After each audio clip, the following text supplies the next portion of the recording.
Good afternoon. இது Thursday afternoon. விரதம் இருந்து படையல் சாப்பாடு எல்லாம் ரெடி பண்ணியாச்சு. ஒரு 3 மந்த்ஸ் பேக் அப்பா தவறிட்டாங்க. இன்றைக்கி ஆடி அமாவாசை இல்லையா, இதெல்லாம் அவங்களுக்கு செஞ்ச படையல் சாப்பாடு. கொஞ்சம் ஃப்ரெஷ்ஷாக பூ, இலை அதெல்லாம் லக்ஷனா தான் வாங்கிட்டு வந்தா. மற்ற வேலைலாம் நான் பார்த்துட்டு இருந்தேன். லக்ஷனா தான் அப்பாவுக்கு பூ போட்டு இந்த படையல் சாப்பாடெல்லாம் எடுத்து வச்சா. ஸ்பெஷலாக ஒன்றும் இல்லை, வழக்கமாக அவங்க சாப்பிட்றது தான்.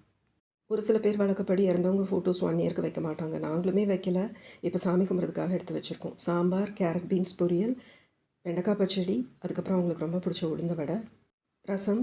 இது வந்துட்டு இந்த பாயாசம், நான் வைக்கிற பாயாசம் அவங்களுக்கு ரொம்ப பிடிக்கும். சேமியா ஜவ்வரிசி பாயாசம், தயிர், அவங்க விரும்பி குடித்த ஆப்பிள் ஜூஸ் கடைசியாக. மேரி பிஸ்கெட் அவங்கக்கிட்ட எப்போவுமே இருக்கும், சாப்பிட்றதுக்காக வச்சுருப்பாங்க. காலையிலே நானும் லக்ஷ்னாவும் எழுந்திரிச்சு குளித்து விரதம் இருந்து படையலெல்லாம் வச்சுட்டு அப்பாவுக்கு சாமி கும்பிட்டுட்டு காக்கைக்கெல்லாம் சாதம் வச்சுட்டு அதுக்கப்புறமா தான் நாங்கள் சாப்பிட்டோம். வெளியில் பெருசாக காமிச்சு காட்டிலும் இது வந்துட்டு எங்களுக்கு அவ்வளோ பெரிய இழப்பு. மனசு வந்துட்டு ரொம்ப பாரமாக இருந்தது.